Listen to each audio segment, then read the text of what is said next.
Good morning to our viewers, and welcome to the 10th webinar of the UST Department of History.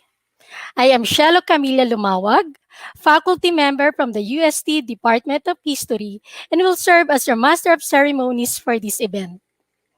Before anything else, let us have first the invocation, doxology, led by the Chorus of Arts and Letters, to be followed by the Philippine National Anthem.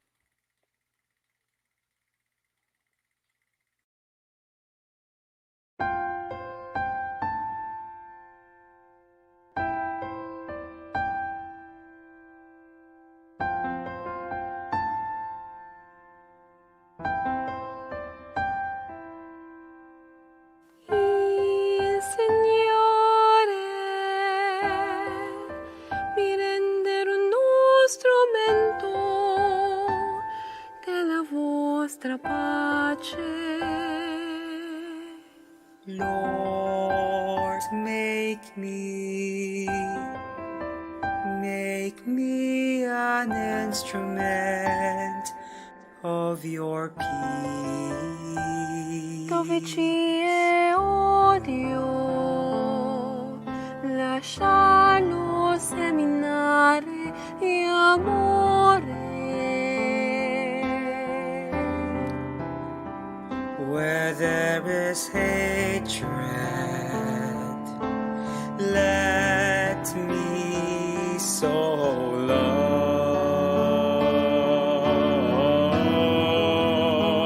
Dove ci è ferita, perdono.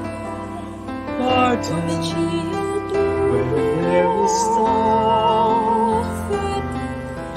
dove ci è spezzone, Where there is despair, dove ci è where there is darkness, light, where there is sadness, joy.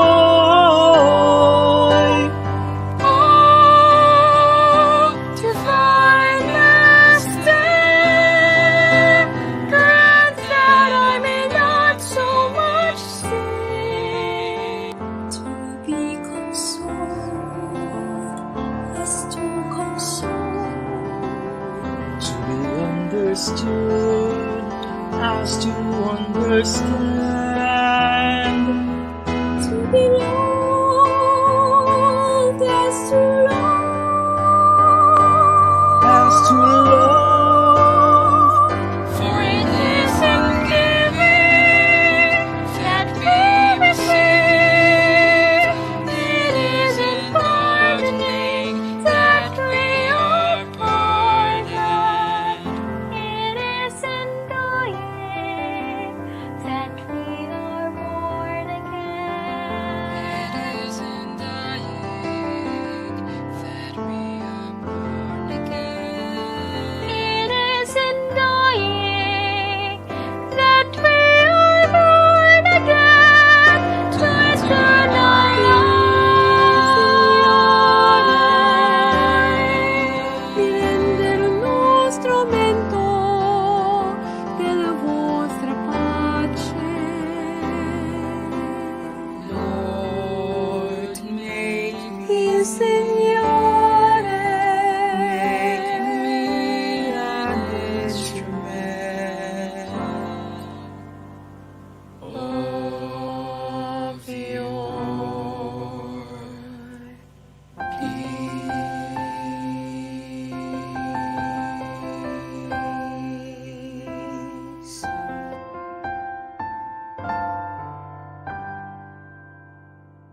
joined to formally open our webinar this morning.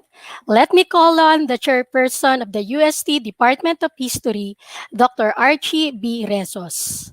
Dr. Resos. Good morning, maraming salamat, Shelo, at sa lahat po ng ating mga tagapakinig.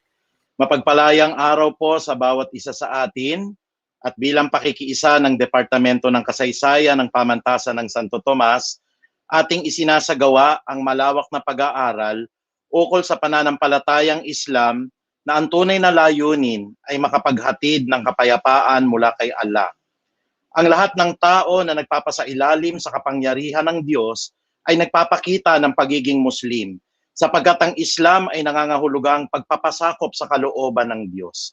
Sa kanilang paniniwala na iisa lamang ang Diyos, la ilaha illa Allah, Muhammadur Rasulullah, kaakibat ang pananampalatayang Kristiyano sa adhikain na ito sa panalangin, Ama namin, sumasalangit ka, sambahin nawa ang ngalan mo. Malawak na pangunawa, marunong na pakikitungo, mahabagin at maibiging pakikipagkapwa-tao ang hatid ng webinar na ito sa bawat Pilipino, maging ikaw man ay Kristiyano o Muslim. Patuloy namin kayong inaanyayahan sa ikasampung webinar ng UST Department of History na pinamagatan nating The History of the Tausugs and Their Language. Isa sa pinakamahalagang pangkat etniko sa Mindanao ay ang mga Tausugs, mula sa salitang tao o mamamayan at sug na nangangahulugang karagatan. Ang mga tao ng karagatan o Tausug ay mahalagang bahagi ng lipunang Pilipino. Marami tayong aral na mapupulot sa kanilang kasaysayan, maging sa kanilang kultura at pananalita na mahalagang sangkap ng lalong dakilang adhikain na magbuklod-buklod ang mga Pilipino anuman ang pagkakaiba natin ng pananampalataya. Mapalad tayo na mabigyan ng akademikong pagtatalakay ng kasaysayan ng Tausug at kanilang kultura sa pamamagitan ng webinar na ito na inihahatid sa atin ng ating tagapagsalita mula mismo sa Mindanao. Nagpapasalamat po ako kay Dr. Calbi Asain, ang dating dekano po ng College of Arts and Sciences ng Mindanao State University sa Sulu. Nawa po ay magpatuloy ang pagtutulungan at pagkakaisa, maging ang pagkakaibigan ng bawat Pilipino, maging ikaw man ay Kristiyano o Muslim. Kapulutan nawa ng mahalagang aral ng ating mga tagapakinig po ang webinar na ito. Maraming salamat po. Ako po ay si Dr. Archie Resos, ang tagapangulo po ng Departamento ng Kasaysayan ng UST. Maraming salamat po sa inyong lahat.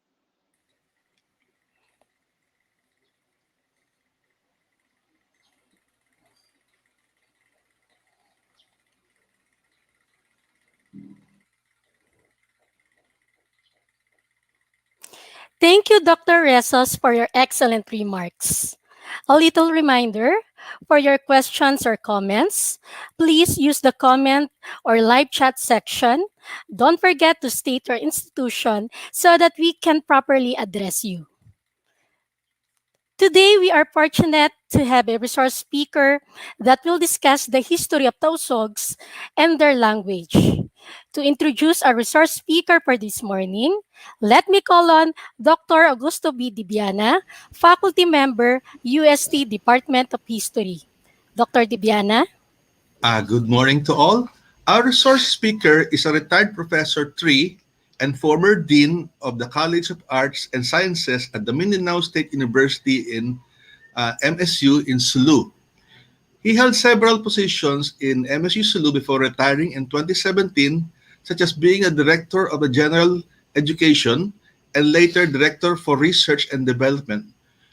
To name a few, he is a lifetime member of the Philippine National Historical Society and had been Vice President for Mindanao and Sulu. At present, he is a member of the Executive Council of the National Committee on Historical Research at the National Commission for Culture and the Arts. Our speaker, Dr. Calbi Anji Asain, earned his degrees from the following institutions: A.B. English, summa cum laude from the Sulu College, Master of Arts in English from UP Diliman, Doctor of Philosophy in Philippine Studies covering Anthropology, History, and Philippine Literature from the College of Social Sciences and Philosophy, from UP Diliman. Dr. Asain writes short stories, dramas, and novels in Bahasa Sug, English, and also in Filipino.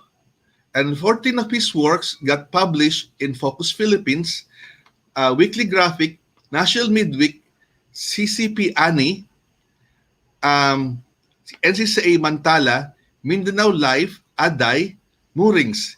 His first collection of short stories were entitled Panugid and Other Stories, published by De La Salle University in 2001. Some of his short stories were anthologized in Mindanao Harvest, and there are also essays and articles on Philippine history, culture, and literature, which is published on the Filipino Teacher, the Co-op Forum, Focus Philippines, Read Hop, Writers Speak Up, and selected papers from Philippine Spanish Friendship Day Conference and the Philippine Daily Inquirer. There's also articles in the Journal of History, where 14 of his research articles have been published. Dr. Asain was able to avail of writing fellowships because of his short story writing, enabling him to participate in many summer writers' workshops, such as in UP Diliman Writers' Workshop, UP Mindanao Summer Writers' Workshop, MSU Iligan Summer Writers' Workshop, Siliman Summer Writers' Workshop, and NCCA WMSU Regional Writers' Workshop. He has presented several research outputs in literature, culture, and history in many conferences and seminars. In 2003, he became the recipient of the Raja Baginda Award for outstanding Tausug in Tausug literature, granted by the Sulu provincial government. In 2005, he won first prize in the Tausug short story writing competition sponsored by the Ateneo University in Zamboanga. Ladies and gentlemen, allow me to present our speaker for today, my former colleague, Dr. Calbi Anji Asain. Assalamualaikum to everyone. First of all, I'd like to thank Dr. August de Viana and the chairman of the Department of History of the University of Santo Tomas for giving me this opportunity to share what I know about the Tausugs, their history and language. First of all, let us answer the questions: who are the Tausugs? Well, they belong to the 13 ethno-linguistic groups of Muslim Filipinos who live generally in the Bangsamoro autonomous region in Muslim Mindanao. The other 12 are the following: the Maranaos, the Maguindanaos, the Molbogs, the Bajau, the Kaagan, the Ilanon, the Palawani, the Jamamapon, the Sama, the Sangir, the Kolibugan, and Yakan. Present-day Tausugs are the descendants of the different groups that migrated to the Sulu archipelago. The Buranons were considered as the aborigines of the Tausugs, and they came from the mountains of North Borneo. That's why they're also called by some historians as the Mountaineers. The next group, the Tagimahas, who, according to some historians, could have come from Basilan, came to Sulu and lived in Buansa, the first capital of the Sulu Sultanate. The Baklayas, who settled in nearby Holo town, belonged to the third group. The Bajaus, who arrived after Tuan Masayka, believed to have come from Johor. The next group was composed of Chinese Muslims. They are called as Chinese Hoi Hoi.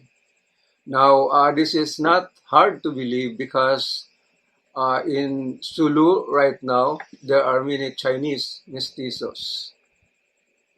Now, of course, the Chinese who went to Sulu were Muslims. Their descendants nowadays are generally Muslim also in religion. Now, who could be considered as the sixth group could be the migrants that accompanied the Skandar or Alexander the Great. According to tradition, Alexander the Great was able to go to Sulu, and he encouraged migrants to stay in the archipelago. However, Mahul said that the story of Alexander the Great is more of a legend because his name was not mentioned in the Sulu genealogy. Now, it is also possible that another group came to Sulu because during that time there was the so-called Sama, Bajau, and Chinese trading activity, and most of them came from northeastern Mindanao, specifically from Butuan. So therefore, the people who went with the Sama, Bajau Chinese traders were Butuanons. Now, one proof to this, according to anthropologist Jesus Peralta, is the fact that the language of the Butuanons shares lexical similarities with that of the Tausug. Now, there is a folklore version explaining the origin of the people of Sulu. According to oral literature, according to folklore, there were 5 men who came to Sulu, all right, because of the war. So these 5 men were later joined by another group of 5 women, and later they became the inhabitants of Sulu. Now, as the 5 men settled in Sulu, there was a time when they ran short of food, so they had to sail somewhat away from Sulu, still part of Sulu, I think, to another island. And there, they got off their canoe and looked for food. Accidentally, they chanced upon a bamboo tree, and then when they proceeded to cut it into, the voice of a woman shouted from within. And when they opened up the bamboo, they found a woman there. And she said, she is Putli Indal Suga. Now later on, one of the men made love to Putli Indal Suga, resulting in the birth of 7 men who occupied a specific place in Sulu.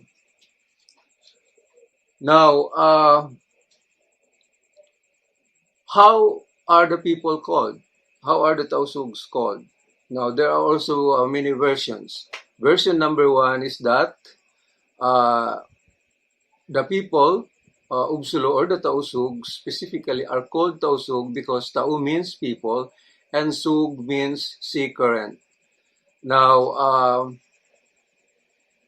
there are sea currents, tidal sea currents, strong, that flow from the Sulu Sea to the that flow from the Sulu and Chinese seas, China seas to the Sulawesi Sea. Then these currents are quite strong, and the people of Sulu, the Tausugs, are associated with these strong sea currents, and that's why they're called Tausug. Another version is that Tausug are so called because first, Tau means people, but Sug is no longer interpreted as sea current, But according to some informants, souk is actually an Arabic word for market. And because Tausugs are also traders, perhaps there is some truth to this. So instead of calling the Tausugs as people of the market, as people of the sea current, according to this version, the people should be called the people of the market. Of course, to nearby Malaysians and Indonesians, the Tausugs are called Sulu. Now, others say that Sug is the old name for Sulu, and that's why they're called Tausug. Another version says that Tausug are called Tausug because Tau means people, and Sug is derived from the word Maisug. Maisug is brave. So eventually, the Tausugs are called Tausug because, according to this informant, the Tausugs are known for their bravery. Now, Tausug living along the sea coast are called Tauhigad. Higad is the sea coast. People who live in the islands are called Taupu. People who live in the interior or in the hinterland are called Taugimba. And people living in the urban area or the commercial district of Sulu, this is now are called Tautiangi. Now, Islam came to Sulu in the 12th or 13th century, but even before that, there were already Arabs in the archipelago because they were engaged in Arab-Chinese trade. The Arabs needed tea and other products in Sulu, and they would use the products for bartering with the Chinese in order to procure tea from China.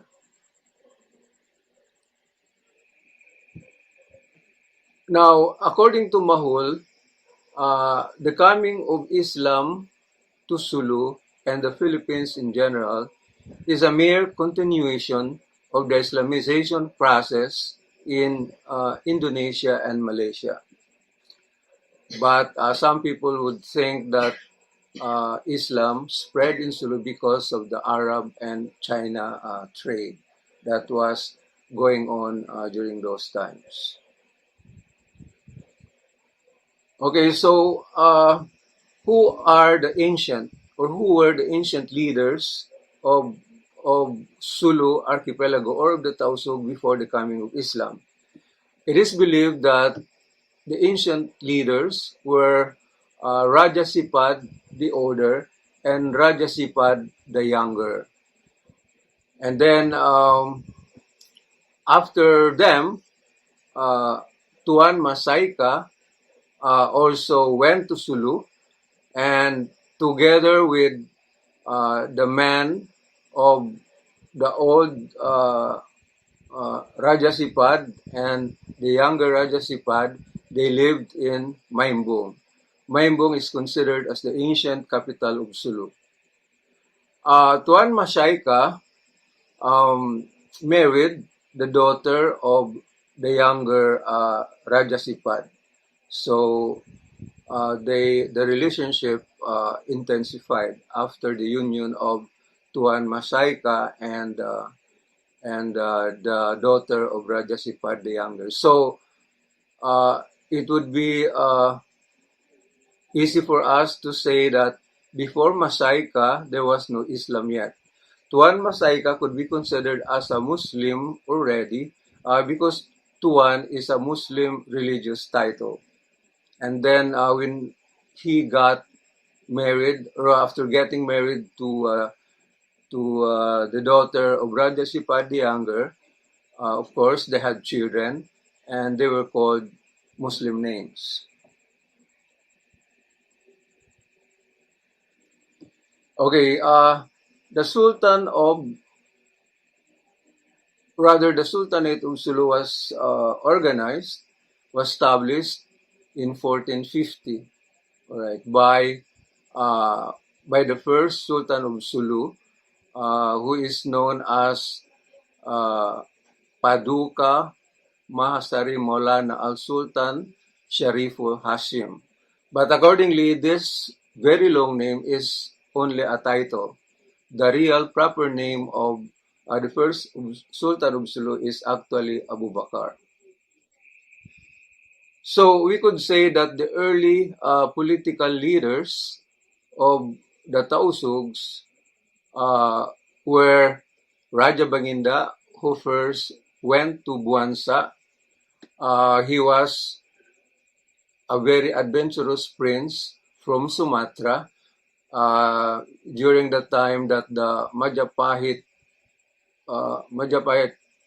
Empire disintegrated. So some princes were adventurous, and Raja Banginda was one of them, and he ended up in Buansa and led the group of Tausugs there. Later on, Sharifu Hasim, who is considered as the first son of Sulu, also went there. Okay, and when the people knew that he was a Islamic leader or a Muslim leader, and at the same time a Muslim preacher or religious leader, the people immediately told him that he should become their leader. So all of them stayed in Buansa. Later on, Sultan Shariful Hashim Abu Bakr married the daughter of Raja Baginda, who went by the name of Paramisuli. So again, the relationship among them also became more cohesive because of the union of Sultan Shariful Hashim Abu Bakr to the daughter of Raja Baginda. Now, we can consider the Sultanate of Sulu as the first political institution in the country established by the Sulu first Sultan Abu Bakr. So even before the formation of the so-called Filipinas, made possible by the people in Luzon, particularly the groups who went against the Spaniards, especially in 1896. Okay, so even prior to that, there was already a state or a nation within the Philippine territory, but of course it wasn't Philippines yet that time. But there was already a sense of self-government or self-governance as practiced and exercised by the Sultanate of Sulu, established by Sultan Sarifu Hashim Abu Bakr, the first Sultan of Sulu, in 1450. Now, the first capital of the Sultanate was Buansa. So prior to the establishment of the Sulu Sultanate, there were what we call as smaller units, settlements called the Banwas. Perhaps the Banwas are similar to our barangays of today.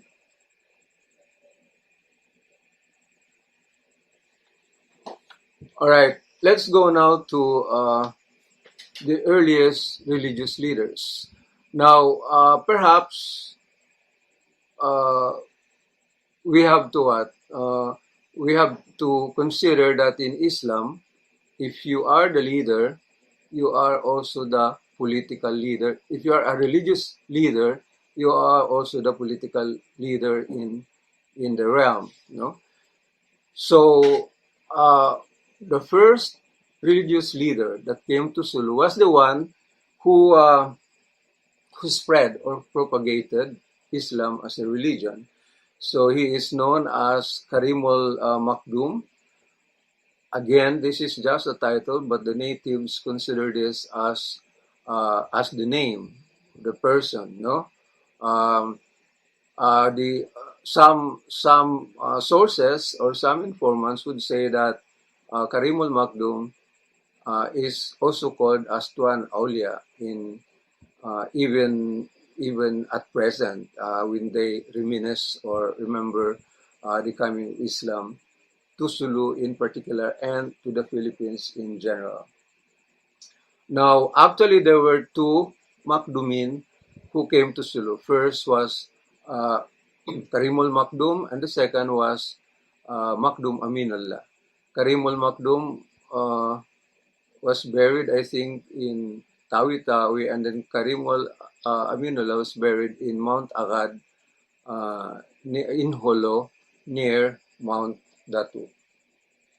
Let's talk now about the Tausug image uh, as a nation, okay, because at that time they actually were under one state, the Sultanate of Sulu.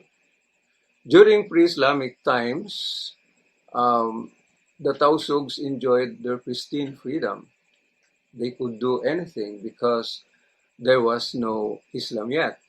Of course, they had contact history with the Hindus, okay, and the Chinese. That's why we have Indian, Indian influences and Chinese elements in our arts and culture, and even in fashion. Okay, for example, the Tausugs during the time of cleansing, it's called Panulak Day. According to some informants, the Tausugs got this from Hindus, okay, who came to Sulu during the ancient period. Now, Chinese influences had been getting into the Sulu archipelago because the Tausug and Chinese relation dates back to 2300 BC. So it is, of course, possible and understandable that Chinese elements are left behind. Well, as a matter of fact, some of them are still in the Sulu archipelago. For example, the sawal, which is native trousers in Tausug, are believed to be the influence of the Chinese. And then the badyo kupot, sawal kupot, these are tight clothes that men wear, and also women, tight blouses. These are influences of the Indian or Hindus with whom the Tausug were able to have contact with. Now, during Islamic times, of course, pre-Islamic times, there was no Islam yet, so the people could be called as polytheistic in belief.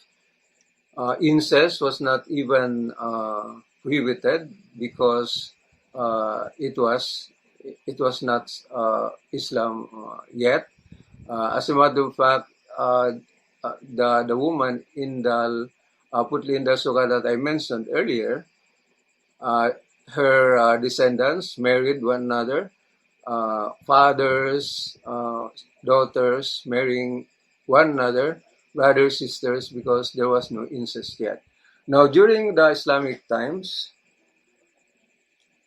those things that the Tausugs used to do in pre-Islamic times could no longer be done in the Islamic times because Islam prohibited polytheistic beliefs like worshipping stones, trees, and other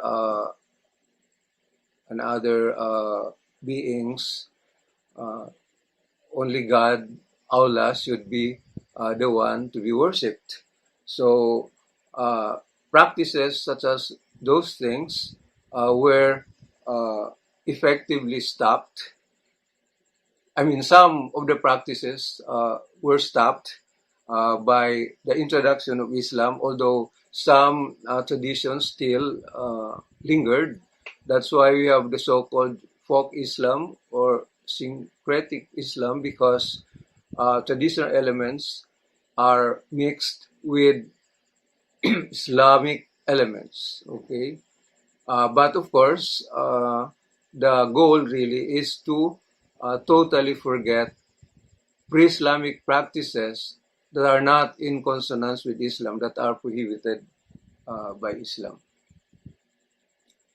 Now, during colonial times, the image of the Tausugs and Muslims in general radically changed. During the Spanish times, the Tausugs and other Muslims were called devils incarnate. They were branded as barbarians. Some colonial sources said that the Tausugs and Muslims in general enjoyed violence, enjoyed killings as their pastime. So the image was really negative. All right. During the time of the Spaniards, particularly in 1876 up to 1878, when the sultans at that time began to perhaps weaken, individual juramintados took to the Spanish garrisons to the purpose was to kill the occupants of the garrisons. And the juramintado is different from the ordinary amok. Okay, the amok is done because of personal reasons, whereas the juramintado does it or kills the Spaniards during their time in order to defend their religion, to defend their race, and to defend their homeland. In other words, the juramintado during the Spanish time was a far cry from the ordinary amok in contemporary times. Amok is also found in other Southeast Asian countries, perhaps even in Indonesia and Malaysia. But the juramintado is different from the ordinary amok because in ordinary amok, the motive is personal. In juramintado, the motive is divine. So we could say that the juramintado is jihad. If we consider how jihad is done in the defense of Islam and the Darul Islam, or the territory of Islam. So when the Americans took over, they were considered as the successors in interest of the Spaniards. The policies that were applied to the Muslims during the Spanish times were simply a rehash of the policies done during the American regime. In fact, after several violent engagements in the province of Sulu and in other Muslim places, the Americans considered a Tausug or a Muslim or a Moro peaceful only when he is dead. So while in Spanish times, the purpose was to save the Tausugs and Muslims in general from hell by Christianizing them. But of course, the Muslims did not want to be Christianized. Perhaps the Spaniards thought that the Muslims in the Philippines are the Moors of Mauritania, African Moors who ruled them for 700 years. Now, so during the American regime, um, the American government would like to pacify the Tausugs by introducing American education and democracy, because according to them, uh, the people are uncivilized and therefore they should be educated and their system of government should be democratic. So during the American regime, uh, they introduced, of course, in Sulu the Pax Americana concept. But again, the Tausugs uh, opposed such move because according to them, American education would mean Christianization of uh, of the natives. So they would rather die than to be Christianized, and that's why they were juramentados, because their purpose was to protect their homeland, their race, and their religion, and they are considered as fi sabilillah. Now, not practically, uh, um, they subjected themselves to annihilation because of what? Because of their opposition to foreign domination. Now, there were important important wars. Okay, during the Spanish regime, these are called in history as Moro Wars. And then, of course, during the American regime, uh, what is known is the Moro Rebellion.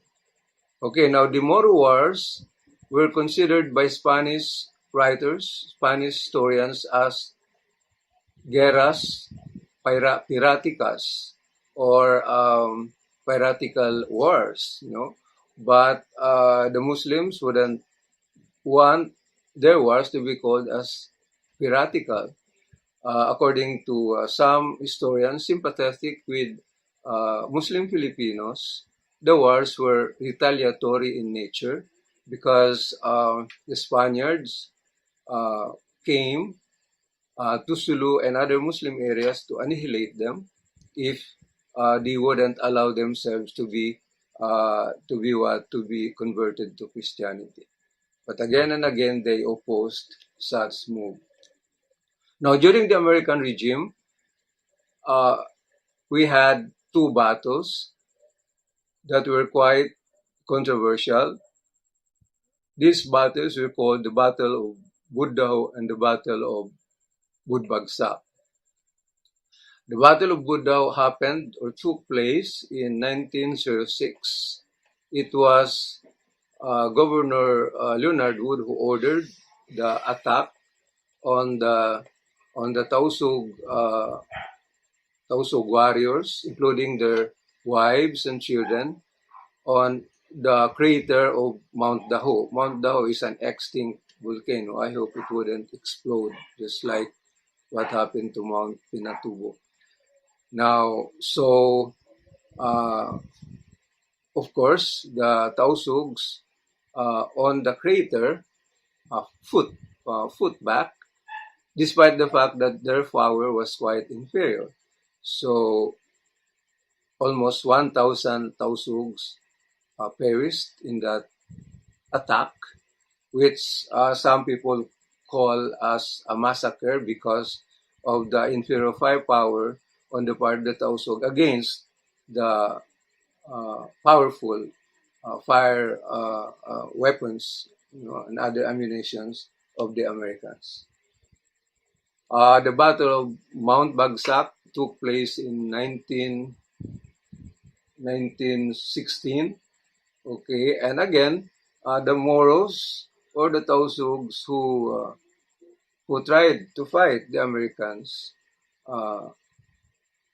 many of them died in that particular battle.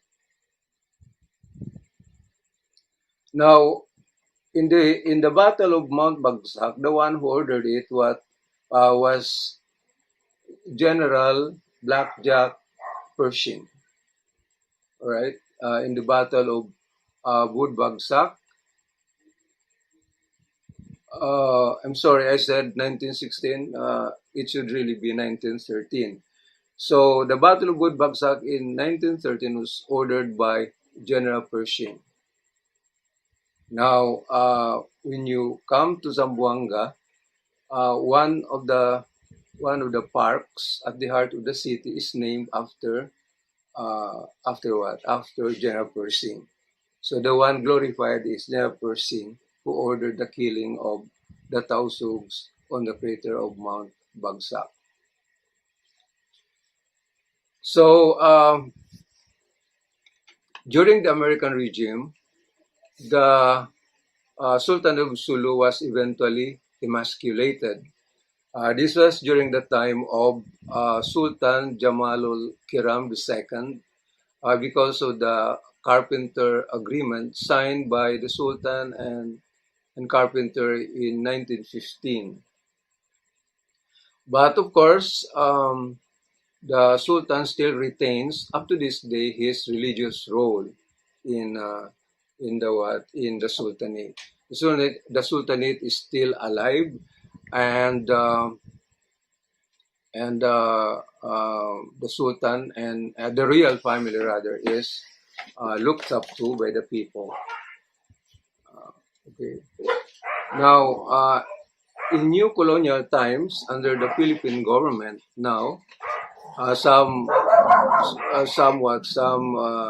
writers would consider the Philippine government as also the successor in interest of the Americans. But the Philippine government is trying its utmost best to make the Muslims feel that they are part and parcel of the Filipino nation. So, despite the controversy,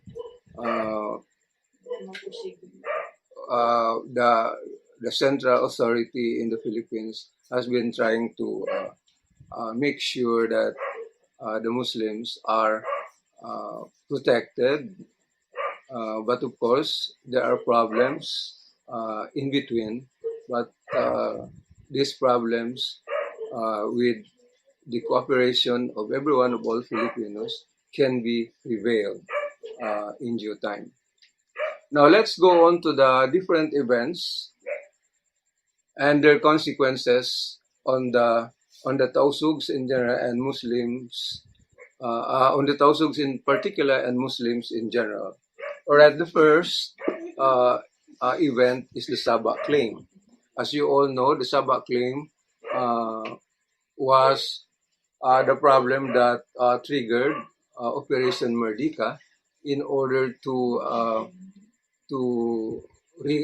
claim Sabah by military strength, no? And this triggered the so-called Jabida massacre, where some Tausug and Sama trainees were shot to death because they mutinied when they realized that they would be used to go to Sabah and to get Sabah by force. So the Sabah claim was actually given momentum during the term of Macapagal in 1962, and then in 1963, a plebiscite was conducted in Malaysia to determine if the people living in Sabah, which was owned and until now is owned by the Sultan of Sulu, given to him as a reward from the Sultan of Brunei, who sought the help of the Sultan of Sulu to quell a rebellion during those times. So there was a plebiscite, but then it turned out that the people living in Sabah wouldn't want to be under the Philippine government. So in 1963, when the Federation of Malaysia was formed, the people of Sabah joined the federation. Okay, so there were other events that really impacted the people of Sulu and Muslims in general because of the Jabira massacre it further triggered MIM, the Mindanao Independence Movement, spearheaded by former Governor Uktog Matalam of Cotabato. And then, of course, the MNLF followed, okay, as a secessionist movement during that time. This was complicated by the proclamation of martial law in 1972.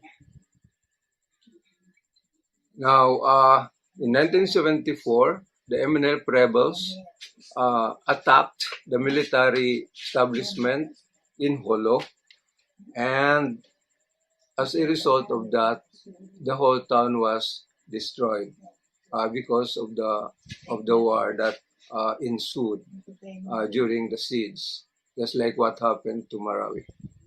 So to sort of bring back self-governance to Sulu, the Aquino administration initiated the ARM, all right, now BARM, Autonomous Region in Muslim Mindanao, in order to make the Muslims feel that they still could govern themselves just like what they did during the time of the Sultanate.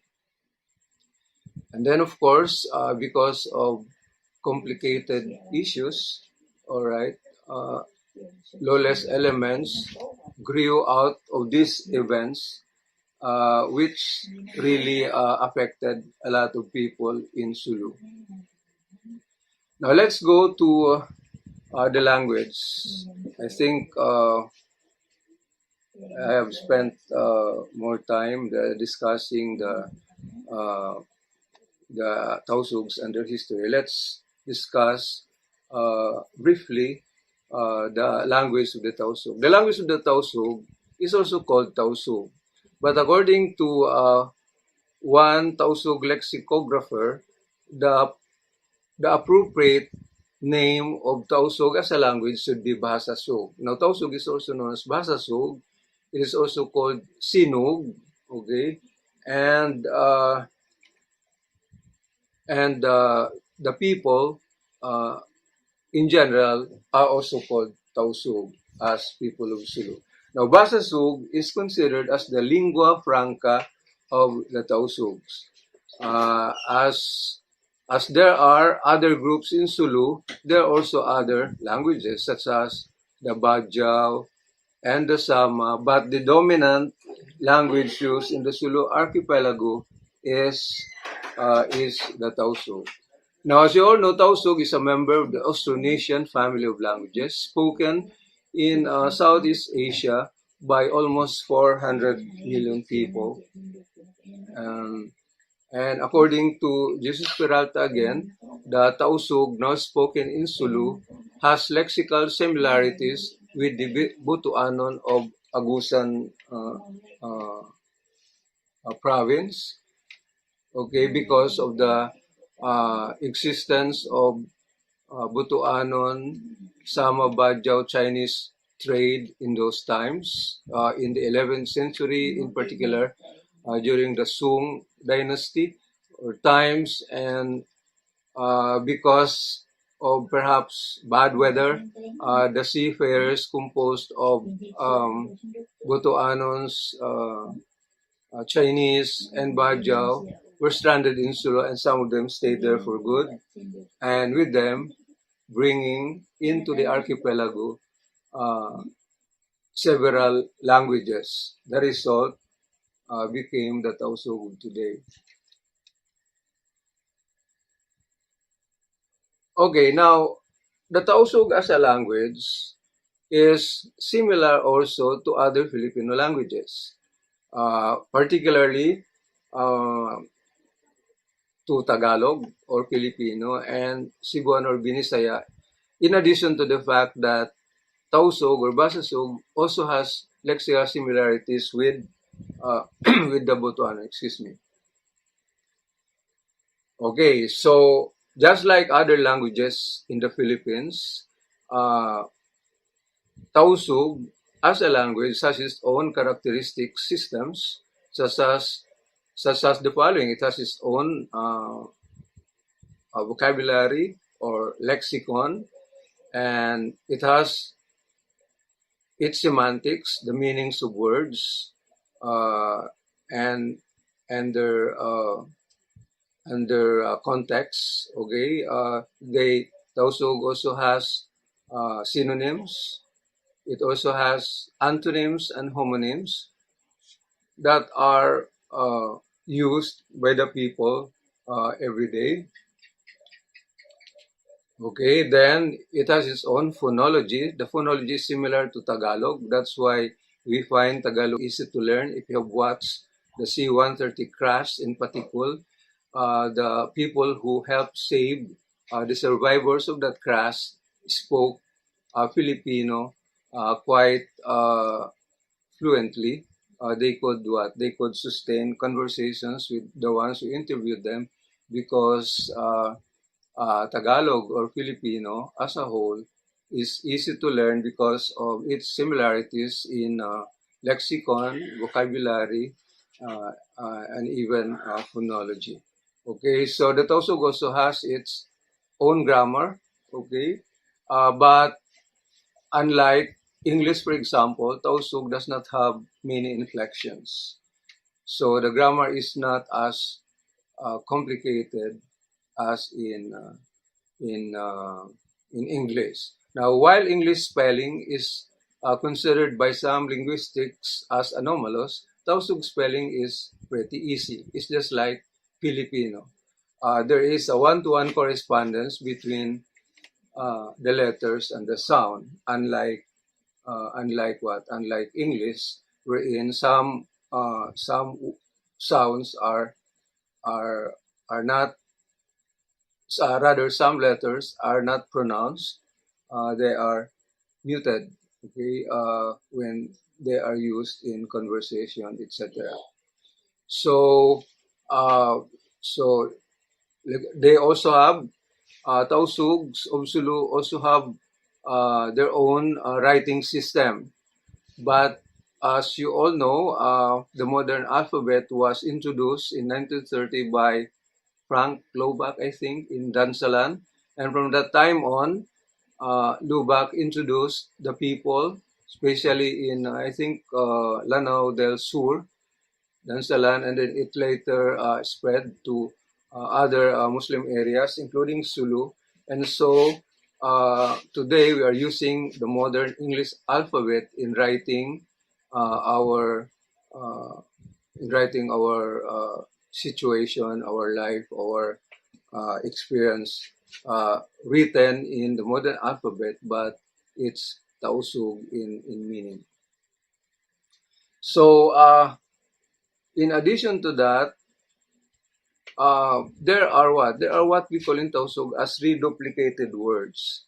These reduplicated words are amusing because once you duplicate a word, the meaning is quite changed. All right. For example, the word gadja means elephant. When you reduplicate it and say gadja, the meaning is totally altered. Instead of elephant, the meaning of gadja is medically a name of an illness called mumps, wherein the lower jaw swells. It's common among children. So there are many words like that, wherein the meaning of the word is changed once it is reduplicated.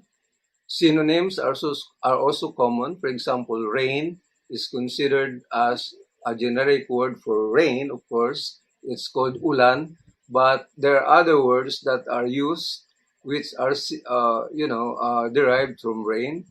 These are called bunok-bunok, tuk-tuk, andahaw, etc. Similar also to sizes like malagko.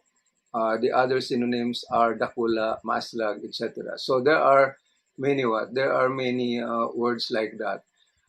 Words can also be used. Tausug words are also rich in expressing analogies, metaphors, similes, aphorisms, paradoxes, and sarcasms.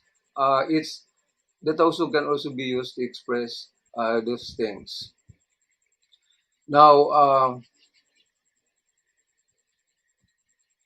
Tausug is now considered as a language, not as an important language, not only in Sulu, but because it is spoken in other parts of the country, such as Tawi-Tawi, Basilan, and Zamboanga City, and in fact in other areas in Zamboanga province, uh, it can be what? It can be a good contribution to multilingualism in schools, right? So perhaps because now we should use a language that is understandable or intelligible to the young ones, and the young ones, especially Tausug young, can understand lessons better if the lessons are expressed in Tausug. So the Tausug as a lingua franca of the province of Sulu and is being spoken in other parts, excuse me, of Mindanao can be used as part of the multilingualism uh, approach in our schools, used as a medium instruction in addition to excuse me, in addition to Filipino and English. Okay, so uh, the Tausug today, I mean to the language, has also spread to as far as Zamboanga City because there are many Tausugs in Zamboanga now. And it competes with other groups in Zamboanga City as a medium of communication. Okay, I think that's about it. I have gone beyond 30 minutes. There are still many things that I want to share with you, but we don't have the time anymore. So I would like to thank you for listening to my modest discussion of the Tausug people, their history, and their language. Wassalam. Thank you very much for listening. Thank you, Dr. Calbi, for the wonderful sharing regarding the history of the Tausugs and their language.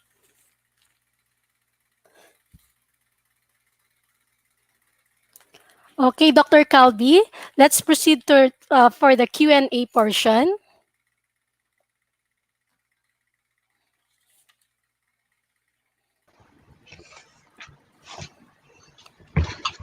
Okay.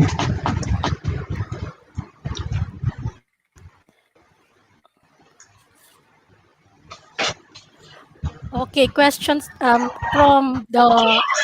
Attorney Ed Bongkin. Good day po.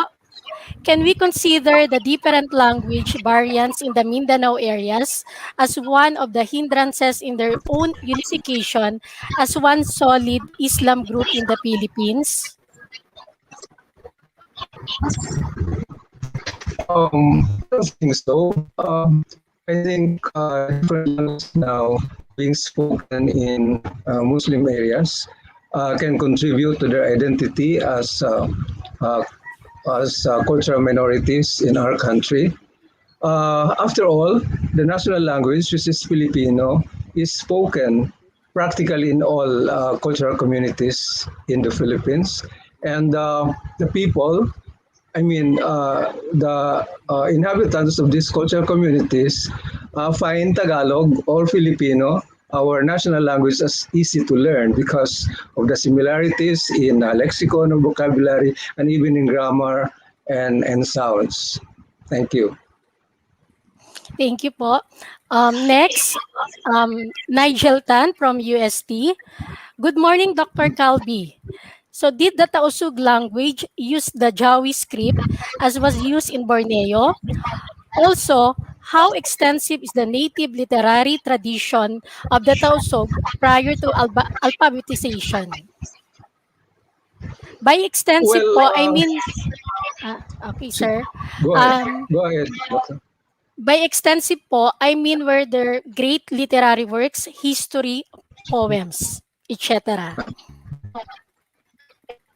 I think you're familiar with oral literature. Oral literature in the Sulu archipelago is rich and vibrant. The only problem is that in the case of the kata-kata or kwentong bayan, kata-kata tellers have limited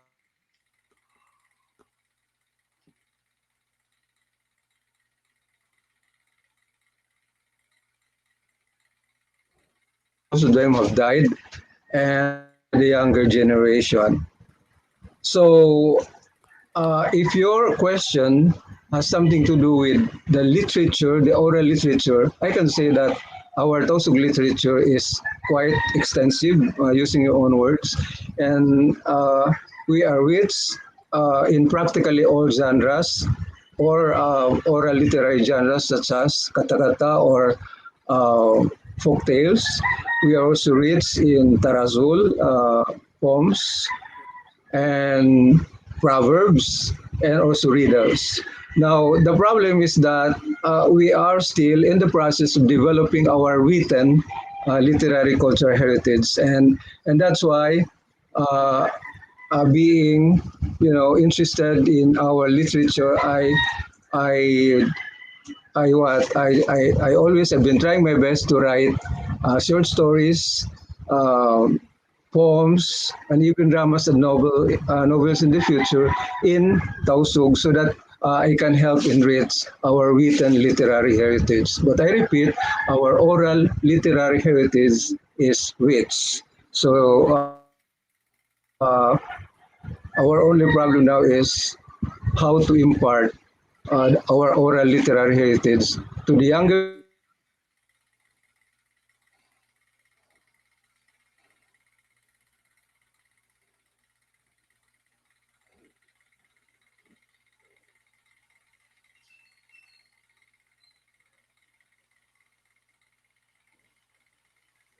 continue our I think Dr. Calvi has a problem in his connection. so we're Okay. back. The signals here are pasulput-sulput, intermittent. Yes, I'm back. Okay. Thank you, Dr. Calvi. Okay. Next question from Miss Janet Atutubo, UST. There was a Sulu Sultan who went to China. Unfortunately, he died there and was buried there, and his son was left there to take care of his grave. Were these people Tausug? Oh, by the way, I forgot to mention that in my video because perhaps it escaped me while I was talking. Yeah, that happened in 1417. The you don't call him Sultan yet because that happened before the establishment of the Sulu Sultanate. So he was actually called King of the eastern part, yeah, king of the eastern portion of the Philippines, for example, and he was called Paduka Batara. Yes, he died in a hospital there in Chengdu. I am not familiar with the name Shantung, China. He died there, and the rest of the party who went to China to pay tribute were asked to go home. So the wife, I think, I'm not sure now, but the two sons called Antulo and Wentala stayed in China to take care of the tomb of their father. And I think there are those. There's Tausug blood now running in the veins of Cham Chinese, especially in Shantung. Are they Tausug? They're already Chinese because they live in China. I think, but we can say that those who were the descendants of King Batara, Paduka Batara's son, have rather had Chinese blood in their veins. But to call them Tausug is probably another story because they don't live in Sulu now. They live in China. So I don't know. I think they're called Chinese already, but they have Chinese blood in their veins. The descendants, I'm referring to the descendants of Antulo and Wintala, the two sons of King Paduka Batara who stayed in China to take care of the tomb of their father. Thank you. Next question from Bench Bangahan from Quezon City. Please comment on the conflict of the year of the first sultanate, 1450 or 1405, as claimed by others. Assalamualaikum, Dr. Bangan. I know him. Um, I think 1450 is the one recognized in Philippine history. 1405 is much earlier. So Raja Baginda arrived in Buansa, Sulu, Philippines in about 1390. And then several years after that, if you remember, Raja Baginda came from Minangkabau, Sumatra, and Sharif Hashim, the first who became the first Sultan of Sulu, came from Palembang, Sumatra also. So the year recognized in our Philippine annals is 1450, practically by all historians.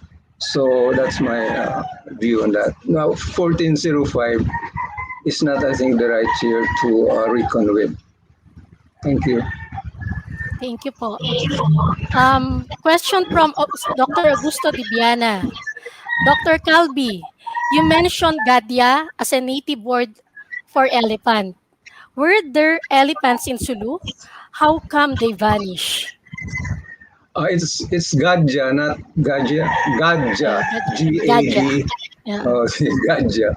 When you Gadya. reduplicate it, it becomes Gadja, Gadja. Gadya Gadya.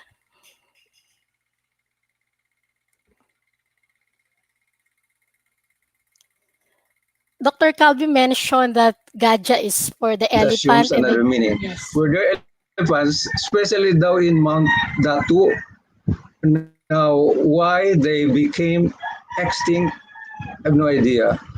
Perhaps some of them got killed or died of illness, and there was no kumbaga replenishment, just like what's done in other countries, wherein small elephants are being shipped to a country and taken care of so that they can reproduce. I think that did not happen because of we don't have the technology to do that. But I'm not sure about why uh, there are no more elephants in Sulu.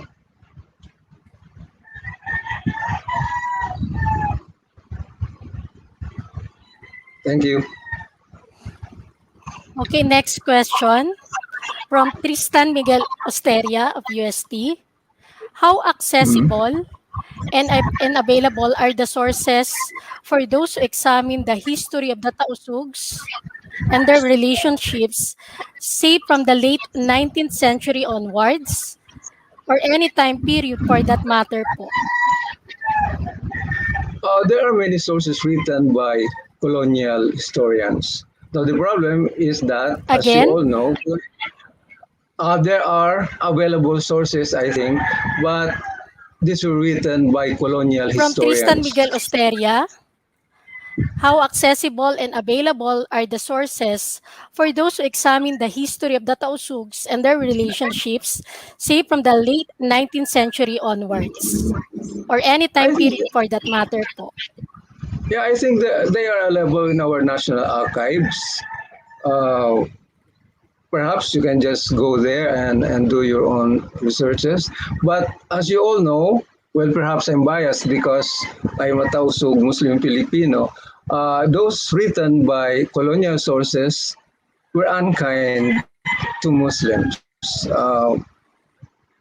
But according to some, although colonial sources are biased, but still we can what we can use some of the materials produced by them in the writing of our Philippine history. So there's no dearth of historical materials, but I think they're available at the National Archives. How accessible? According to some people, these sources have already been digitalized. So I'm not sure. I haven't seen the electronic sources myself. So anyway, you're in Quezon City, just go to the National Library. It's pretty hard for us, to have access to these sources because you're in Sulu, and of course, you know that it's quite expensive to go to Manila to do research at the National Library, at the National Archives particularly. Thank you.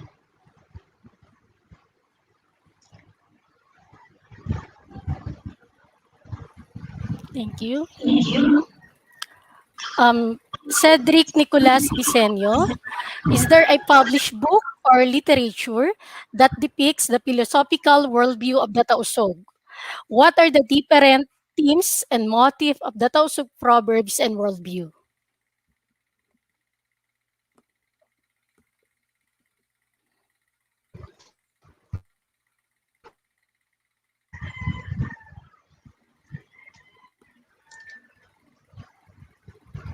I think can you hear me, Dr. Cielo? Yes, Dr. Calbi, we can hear Okay. you. Okay. Um, in literature, especially creative literature, the worldview is not uh, obviously mentioned in the literary art. So it is up to the readers to pick up the worldview as reflected in the literature of the people. So that's all I can say about that.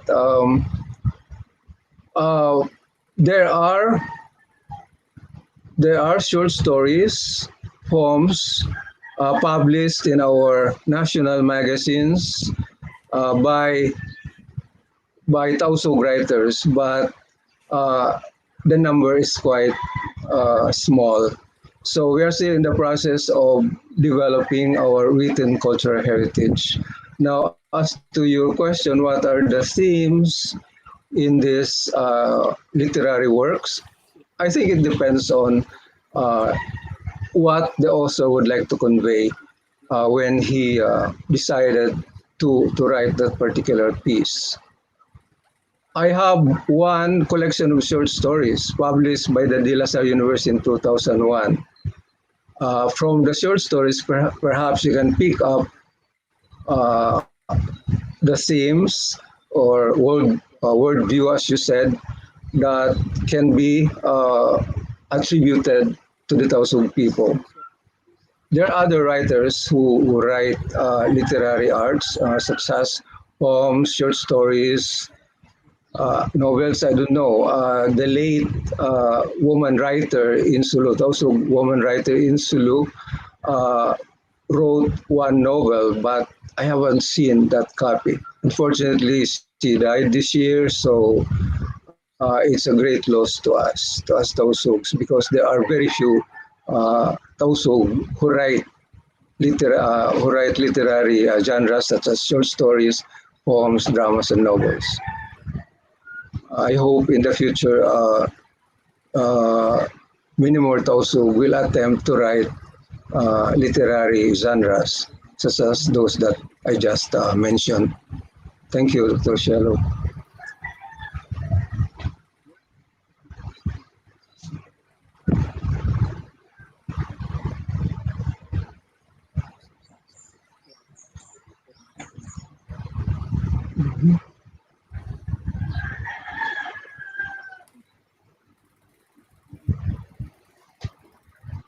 Can I just answer that?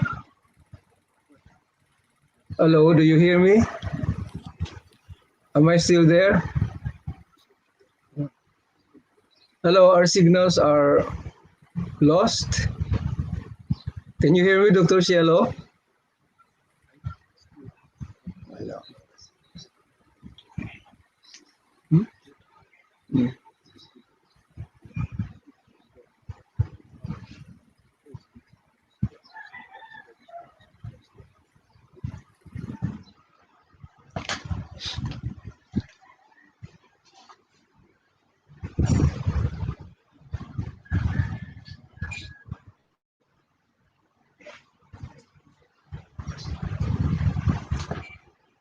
Hello. Kanila?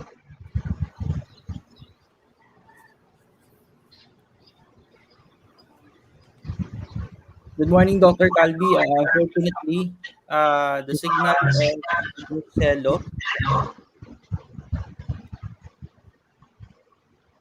I can hear you, but I wonder if you can hear me. we can hear you, Dr. Calbi, but unfortunately, the signal of Miss Hello has been gone. Disappeared. Oh, okay. Anyway, we can proceed to the question. This question comes from Attorney Bungkin. So, Okay. what's the effect of this language Morning. variance for the similarities of languages in the unification of all Muslim brothers in the Sulu area in Mindanao? Doc Calvi? I think linguistic differences can really affect communication between two peoples or among several peoples. But that's a reality. We have to face that. So we should attempt to, for example, speak in a language that's spoken by our interlocutors. Suppose we have a listener, then we have to speak the language that both of us or that all of us engage in a discussion or conversation.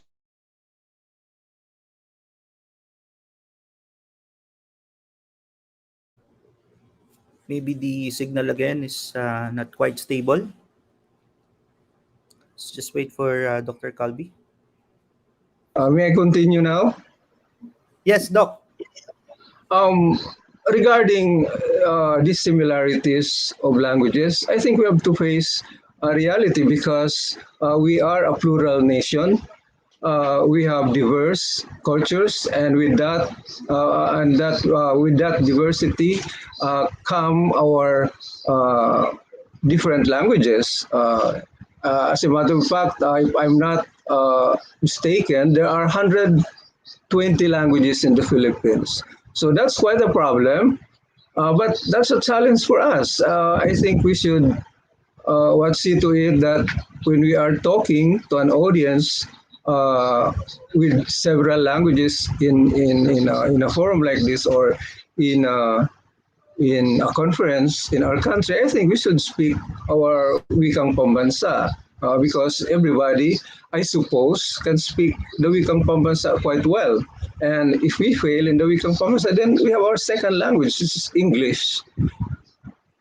Now it's quite difficult to be talking all the languages. For example, when I was still studying at the UP, one of my roommates was from Maranao, the two others came from Iloilo and one from Luzon, and then they were wondering why the two Muslims in the room spoke English and Filipino, and both of us are Muslims. So exactly that's a problem of differences in language, but we should take that as our challenge. We live in the Philippines and we live in a melting pot of several people.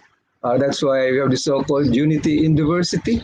So we should always attempt to make ourselves understood by not speaking our native language in front of people who don't speak that language. We should always endeavor to speak our wikang pambansa English as a second language.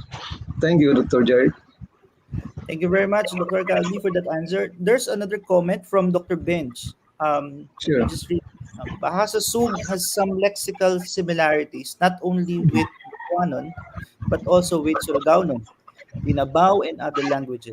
To say that Butuanon birthed the Bahasa Sug may not be accurate. Is that true, Dr. Calvi?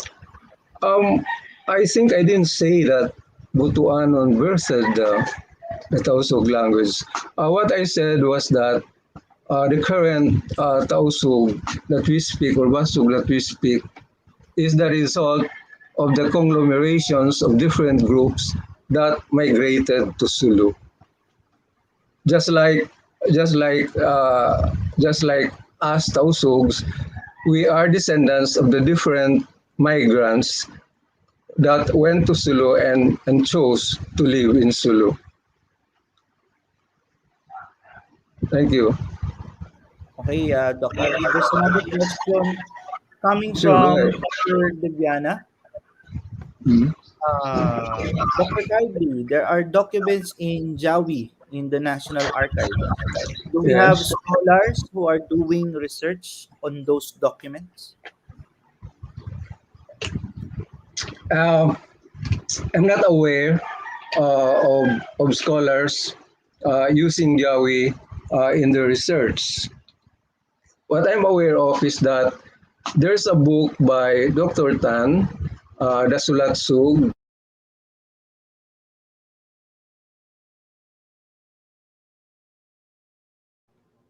Okay, there's another unstable signal, so let's just wait for Dr. little Calvi. families. I think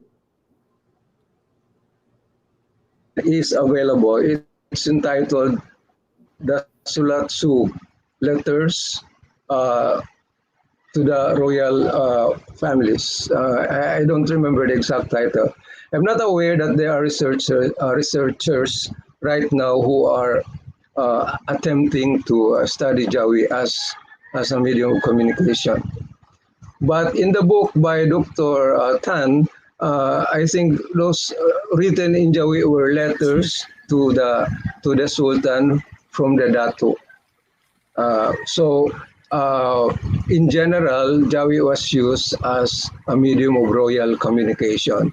I think it didn't it didn't go down the grassroots because Jawi is. I hope it did, but I'm not familiar with that. I'm sorry. Thank you. Thank you, Dr. Calvi. And now Miss Shello is back, okay, to host us again. Miss Shello, can you take away the next question? Okay. For the next question from Glendale Go of UST. My question is, what can you suggest for future scholars of history who wishes to study not only the history of the Tausugs, but also Muslim history of the Philippines? Um, in our conferences that I was able to attend, there were papers, there were questions raised regarding how accessible the sources in Muslim history are. Now, unfortunately, one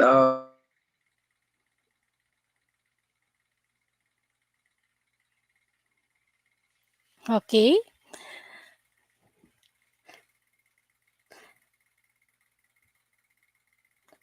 A little, problem regarding the internet connection of Dr. Calvi.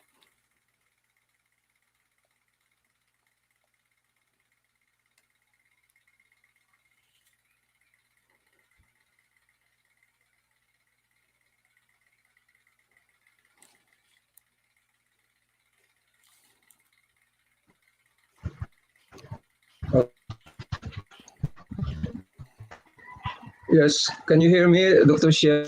Y- We can hear you, Dr. Calvi.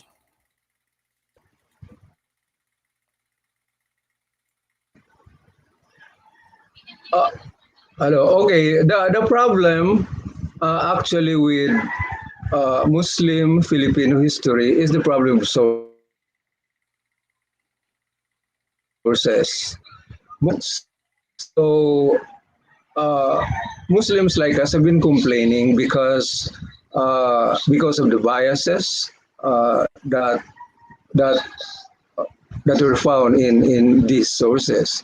But again, there's nothing wrong with reading them or uh, considering them as sources because other features of the colonial narratives can also be made use of by historical enthusiasts like us or by even local historians. Now, the problem is their availability. Where can we avail of them? So, because we're in the Philippines, perhaps the NASA archives can help us. Okay, thank you, sir. For the next question from Walid Jauhari. Tausugs are well known for their peace siyabit weaves. When did the Tausug women start producing peace siyabit, and in which particular place in Sulu can we find most of the peace siyabit weavers nowadays? Okay.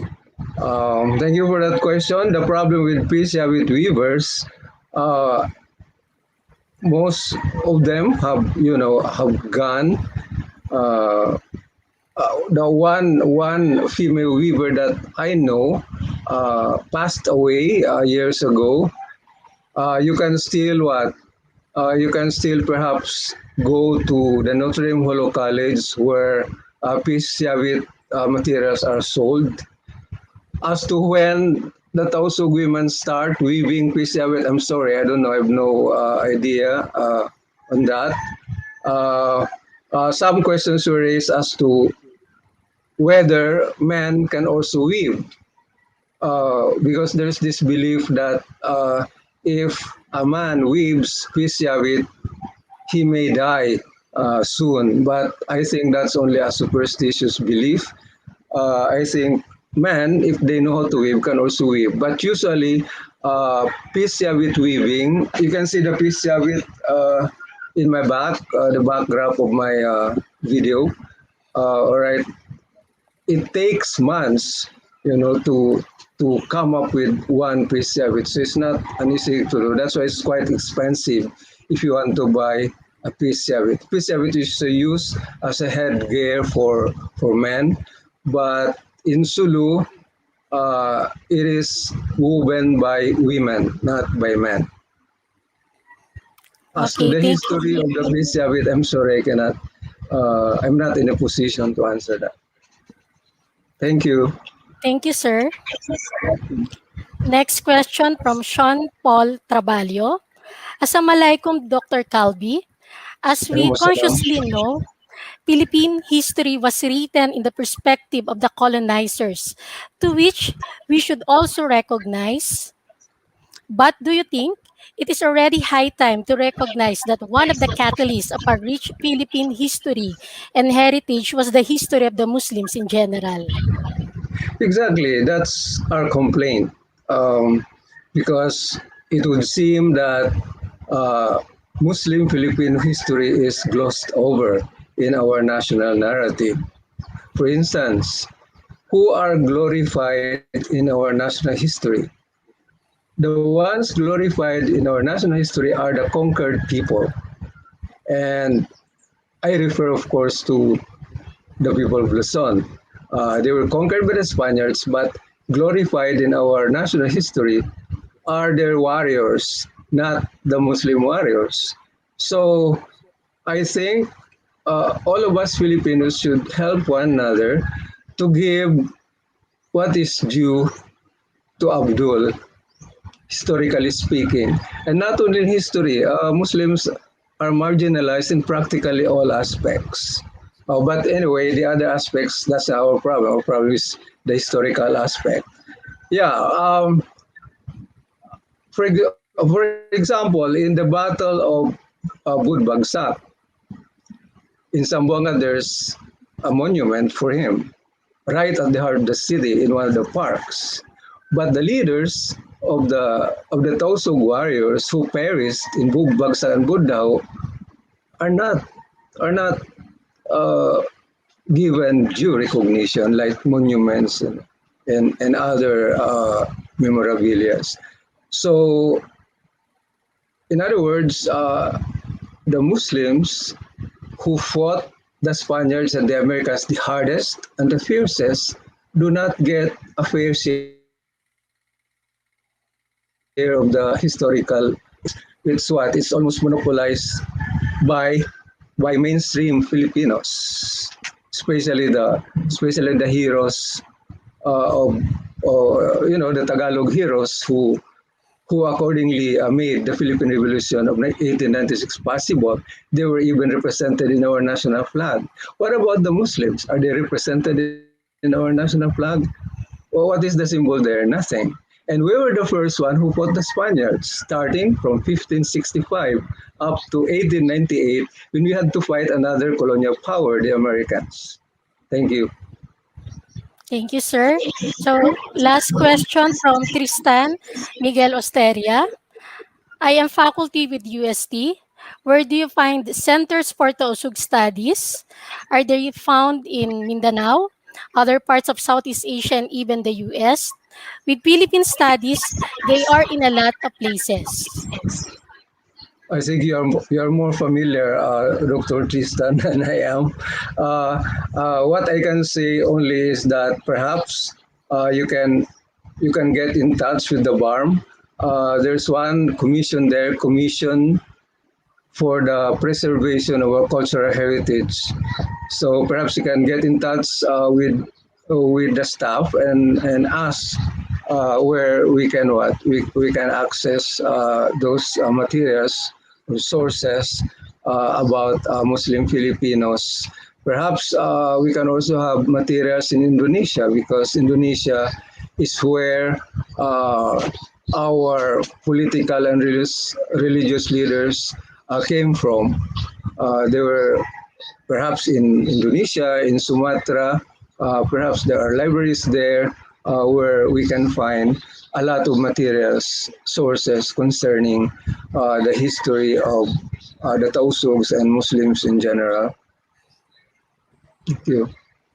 Thank you very much, Dr. Asain. And to present the Certificate of Appreciation, let me call in again the Chairperson of the UST Department of History, Dr. Archie Resos.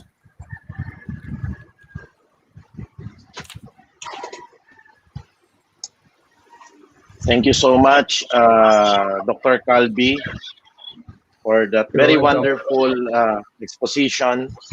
And in behalf of the University of Santo Tomas, the Pontifical and Royal University, from the Faculty of Arts and Letters, the UST Department of History, this certificate appreciation is awarded to you, Dr. Calbi Anji Asain, for being the resource speaker po in the UST Department of History 10th webinar titled The History of the Tausugs and Their Language.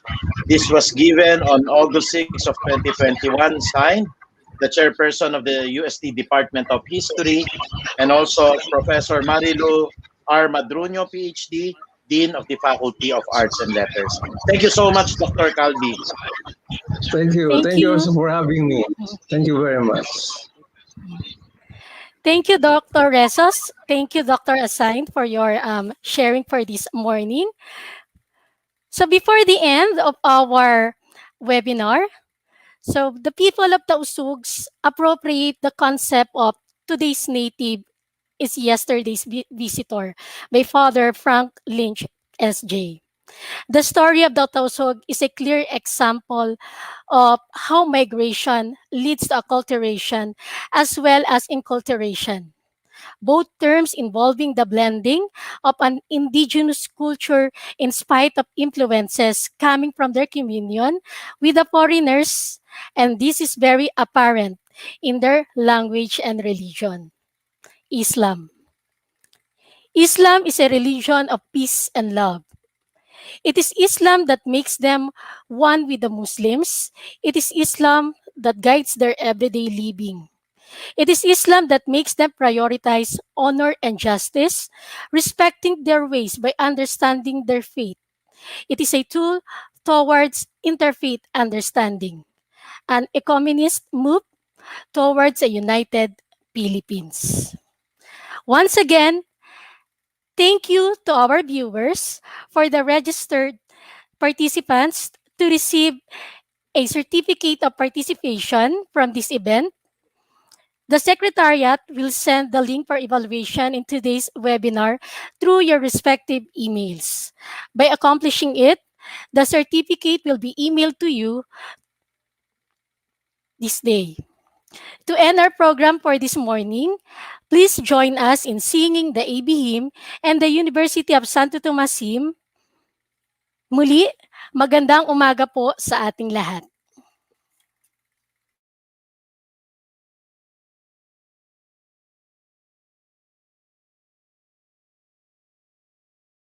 Carved from the mighty rock of faith, shaped by traditions of old.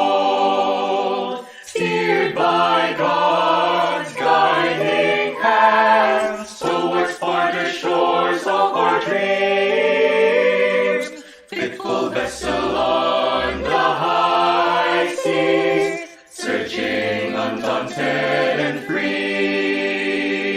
Some lift their string with voices free, sounding in one hymn of praise. Life of the Lord brimming full, tempered by his gentle hand.